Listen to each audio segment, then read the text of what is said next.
우리나라에서 유통되는 모든 주식이 거래되는 곳이 한국거래소 KRX입니다. 주식 투자자들은 거래소 자체에는 큰 관심을 기울이지 않지만 혁신 기업이 새로 상장을 하거나 0.1초의 지연 없이 매수, 매도 주문을 이루어지게 하는 것도 거래소의 역할입니다. 우리 증시의 매력도를 높이기 위해서 한국거래소가 무슨 계획을 세우고 있는지 들어보겠습니다. 손병두 이사장 나오셨습니다. 이사장 어서 오십시오. 안녕하십니까. 네, 자, 이 한국거래소 이사장님 금융위원회 부위원장을 하시고 맡으셨는데 뭐 증권시장 전반적으로 투자자들이 한 해 많은 변화를 겪었어요. 코로나 때문에. 자본시장을 총괄하기도 하고 뒷받침하기도 하는 거래소 이사장님이신데 한 해를 돌아보니까 이 자본시장의 뭐라 그럴까 가장 큰 변화 또 성과 어떻게 생각하시는지요? 예, 작년 한 해 자본시장에 정말 큰 변화가 있었다고 생각을 합니다. 예. 새로운 신기원을 열었다 이렇게 표현을 하고 싶기도 한데요. 예. 우리 증시가 그동안 오랫동안 박스피라는 오명을 벗어나지 못하고 있었는데 한 단계 레벨업해서 이제는 증시가 3천 시대를 열었다 이렇게 말씀을 드릴 수 있을 것 같고요. 7월 6일 날은 3,300도 넘기도 하였습니다. 올해 중요한 숫자를 몇 개 말씀을 드리면 아시다시피 연초에 이미 코스피 지수는 3,000을 넘었고 그렇죠. 또 코스닥 지수는 20년 만에 1,000포인트를 또 돌파를 했고요. 코스닥 상장 기업도 1,500개의 기업을 돌파를 했습니다. 그래서 올해는 또 IPO 상장이 굉장히 큰 이슈였던 한 해인 것으로 생각을 합니다. 올해 코스닥, 코스피 합쳐가지고 120개의 회사가 새로 시장에 들어왔고요. 예. 역대 최대치인 20조 원을 IPO를 통해서 조달을 한 그런 한 해가 되겠습니다. 네, 그렇군요. 정말 IPO가 최대 규모로 이루어졌다. 자, 이 증권거래소 우리나라는 주식거래가 이제 증권거래소, 한국거래소 한 군데서만 이루어지잖아요. 예. 그러니까 단일 거래소이기도 하고 미국 뭐 독점한다고 그래야 되나 뭐 그렇게 돼 있는데 다른 나라는 경쟁하는 거래소, 뭐 대체 거래소라는 게 운영이 되고 있지 않습니까? 혹시 우리의 경우에 대체 거래소 얘기가 좀 있기도 하던데 뭐 대체 거래소가 세워지면 효율성이 좀 높아질까요? 아니면은 반대의 어떤 부정적 효과가 나타날지 이 대체 거래소는 어떻게 생각을 하십니까, 이사님? 원칙적으로 말씀을 드리면 자본시장에서 자본주의 경제에서 경쟁은 늘 좋은 거 아니겠습니까? 그렇죠. 우리나라 주식시장은 우리 한국거래소가 독점으로 운영해 온 지가 벌써 50년 넘게 되었고요. 2014년 자본시장법이 개정이 되면서 대체거래소가 설립될 기반을 마련을 했는데 그동안에는 설립 움직임이 좀 지지분이했습니다. 그런데 6개 증권회사를 중심으로 해서 설립 TF가 만들어졌고 지금 거의 뭐 금융위에 예비인가를 신청하는 그런 단계에 있다고 제가 이해를 하고 있습니다. 대체거래소가 들어오면 아무래도 경쟁이 촉진이 되고 투자자 편익도 좀 높아지고 그리고 시장 저변도 확대되는 그런 장점은 분명히 있다라고 말씀을 드리겠습니다. 물론 거래소 입장, 한국거래소 입장에서는 경쟁자가 생긴다는 게 그리 달갑지 않을 수도 있는데요. 그렇지만 저희가 경쟁을 통해서 저희가 어떤 보다 나은 서비스를 제공하는 계기가 될 수 있을 것으로 생각하는데 한 가지 그냥 말씀드리고 싶은 것은 그 경쟁이라는 것은 공정한 조건 하에서 경쟁을 하는 것이 꼭 필요하겠다. 대체거래소가 지금 현재 갖고 있는 비즈니스 모델이라는 것이 제가 이해하는 바로는 거래소가 어떤 한국거래소가 규제 때문에 못하는 부분 그 부분에 있어서 차별적으로 좀 완화된 규제를 적용을 받아서 본인들의 입지를 좀 굳히려는 생각을 하고 있는 것 같은데요. 그거는 공정한 상태에서의 경쟁이 아니기 때문에 공정한 똑같은 조건 하에서 경쟁할 수 있는 기반이 만들어진다면 오히려 투자 입장에서 저희가 지금보다 훨씬 더 나은 서비스를 제공을 할 수 있을 것으로 그렇게 생각합니다. 그러니까 경쟁 거래소가 생기는 거는 뭐 바람직하지만 동등한 룰이 적용돼야 된다. 그런 맞습니다. 얘기군요. 네, 아까 모두의 이제 IPO 열기를 말씀하셨는데 올해 뭐 20조 원을 자금 조달했는데 정말 시장이 좀 풍성해졌다. 투자자들 투자 대상 늘었다 이런 느낌도 드는데 대주주들만 돈을 많이 챙겨갔다 이런 뭐 비판도 있을 것 같아요. 이사장님 어떻게 보시는지? 그 상장을 할 때 두 가지 방법이 있습니다. 신주를 발행하는 예. 그런 방법이 있고 구주 매출 방법이 있는데요. 어떤 일부 기업들 같은 경우는 이제 구주 매출 비중이 상대적으로 높아서 이런 경우에는 투자자들에게 새로운 주식을 나눠서 또 그런 신규 자금을 조달 기본으로 해서 새로운 사업에 투자하는 이런 기회로 연결이 되는 것이 아니라 예. 기존의 주주들 배만 불리는 것 아니냐 이런 비판이 충분히 생각하실 수 있을 거라고 생각을 하는데요. 예. 사실 그 회사 사정에 따라서 대주주 지분이 너무 높기 때문에 사실 그 소유 분산 차원에서도 구주 매출이 어느 정도 필요한 경우가 있을 수가 있고요. 예. 그리고 자금 조달원은 지금 충분히 마련되고 있는 상황에서 그 주식을 갖고 싶어하는 투자자들에게 투자 기회를 제공하는 구주 매출도 있기 때문에 반드시 나쁜 것으로 볼 필요는 없을 것 같고요. 전반적으로 올해 이루어진 IPO를 통계를 보니까 예. 신주 발행이 신주 모집이 한 73%, 예. 구주 매출이 27% 정도 비중을 차지하고 있었습니다. 예. 대부분이 신주 모집의 형태로 이루어져 왔기 때문에 예. 크게 우려하지 않으셔도 될 것으로 생각을 합니다. 네, 잘 알겠습니다. 신주 모집이 한 70% 이상이 되니까요. 기왕에 IPO 말씀을 하셨으니까 내년에 올해도 참 큰 IPO가 있었습니다만 내년에 우리 투자자들이 좀 관심을 가질 만한 기업 있다면 어떤 게 있을까요? 작년하고 올해 단연 인기 있던 종목이 LG화학이었는데요. 아시다시피 LG화학이 물적 분할을 해서 LG 에너지 솔루션이라는 새로운 회사를 배터리 회사를 만들게 됩니다. 예. 그 시장에 관심이 굉장히 높습니다. 내년 초에 아마 할 걸로 생각이 되고요. 예.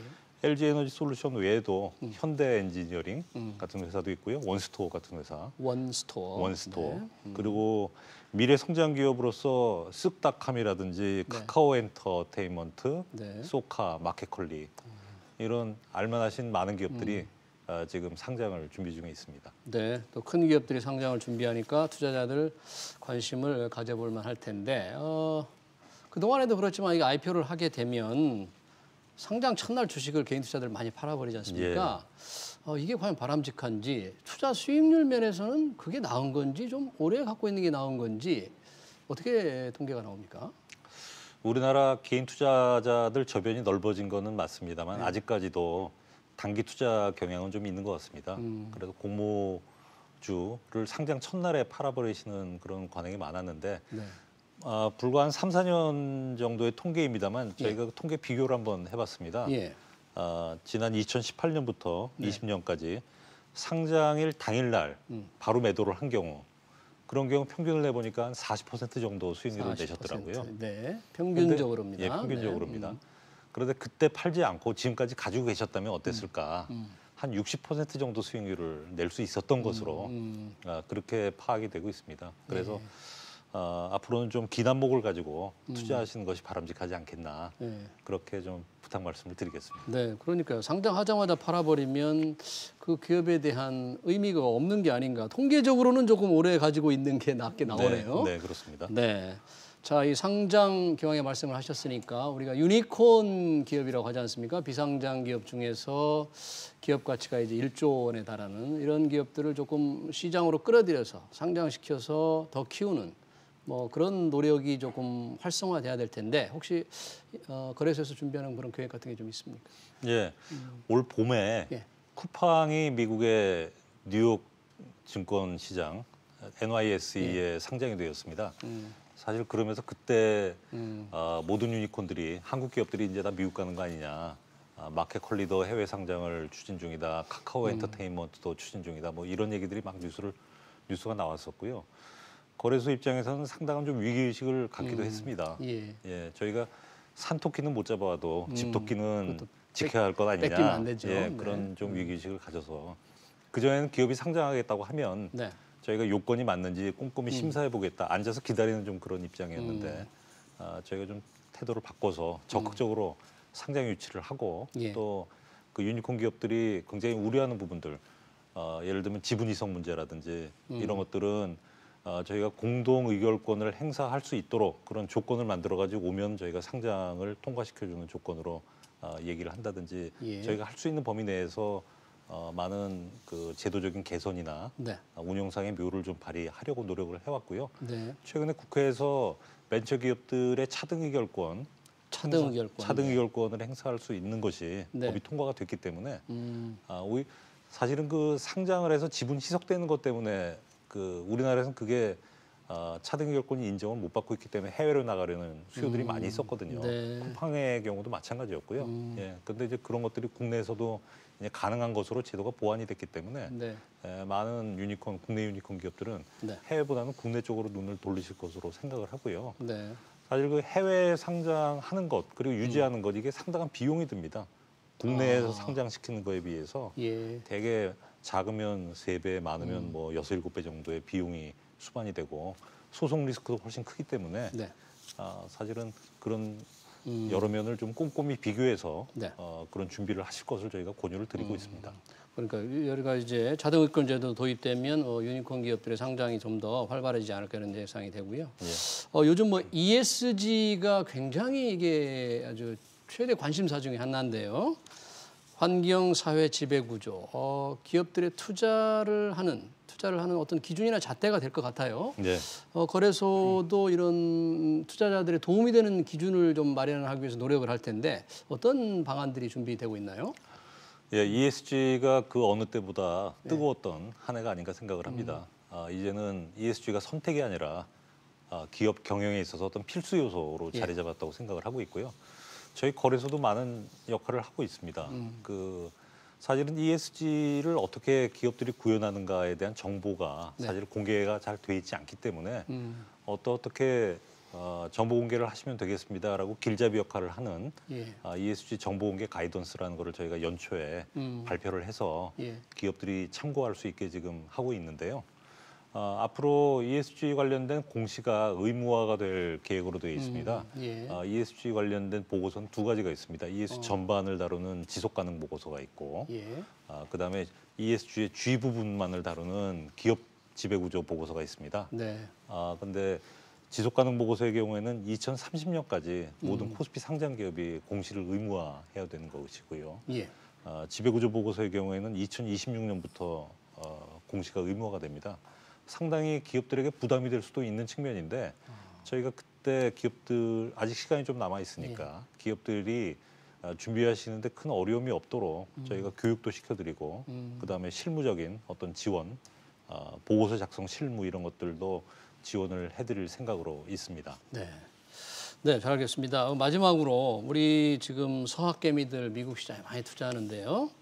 나스닥과 이렇게 코스닥을 이렇게 비교하면 절대 비교할 수는 없습니다만 이 나스닥에 비해서 코스닥의 경쟁력이 좀 낮다. 좋은 기업들이 없다. 이런 지적이 많거든요. 혹시 코스닥 시장의 경쟁력을 높이기 위해서 내년에 뭐 생각하시는 일이 있다든지 이런 거 소개 좀 해주실까요?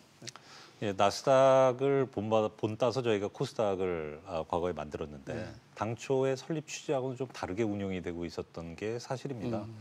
아시다시피 나스닥에 우리 서학개미들이 좋아하시는 테슬라나 애플이나 이런 대표 기업들은 다 나스닥에 있지 않습니까? 기술주, 성장주 중심의 시장으로 이제 만들어서 크게 성공을 했는데 저희는 조금 덩치가 커지면 다 유가증권 시장, 코스피로 이전 상장을 하시려고 하고요. 코스닥에 그런 대표 종목은 없다 하는 것이 말씀하신 그런 비판의 골자가 될 것 같아요. 저희도 그런 식으로 원래 설립 취지에 맞게 중소형주가 아닌 성장주, 기술주 중심의 시장을 만들려고 저희가 우량 기업은 무조건 이전 상장이 아니라 코스닥 시장 내에서 성장을 할 수 있도록 별도의 리그를 지금 만들려고 준비 중에 있습니다. 별도의 리그요? 예, 그렇습니다. 별도 시장 개념의 이제 세그먼트라고 저희가 코스닥 글로벌이라는 명칭을 지금 가칭으로 쓰고 있는데 거기 오신 기업들은 지금 단일 시장 구조에서 받는 그런 획일된 시장 관리가 아니라 조금 더 나은 혜택도 받으시고 그렇지만 그 대형 기업에 걸맞는 의무도 좀 지시고 그분들을 위한 별도 지수도 만들어서 연기금들이 투자할 수 있게 그런 기반을 마련해주고 그런 계획으로 있고요. 지금 각계의 의견 수렴을 적극적으로 지금 하고 있는 단계입니다. 일부 우려가 있는 부분도 있습니다. 거기 리그에 들어가지 못한 분들 그런 기업들의 어떤 소외감은 어떻게 해결할 거냐라는 거 이런저런 좀 우려하시는 사항들이 있는데 저희가 하여간 각계의 얘기를 충분히 듣고 조정을 해서 내년 한 하반기 이후에는 뭔가 좀 윤곽을 드러내 보일 수 있을 것으로 생각을 합니다. 내년 하반기 이후에는 코스닥이라는 같은 브랜드를 사용하지만 어떤 새로운 부분적인 시장 개념으로 그렇습니다. 코스닥 글로벌 같은 게 이제 나올 수도 있겠군요. 예, 그렇습니다. 네, 좀 기대를 해봐야 될 것 같습니다. 네, 올해 자본시장 동향 돌아보고 내년 계획 잘 들었습니다. 지금까지 손병두 한국거래소 이사장이었습니다. 이사님 고맙습니다. 감사합니다. 네.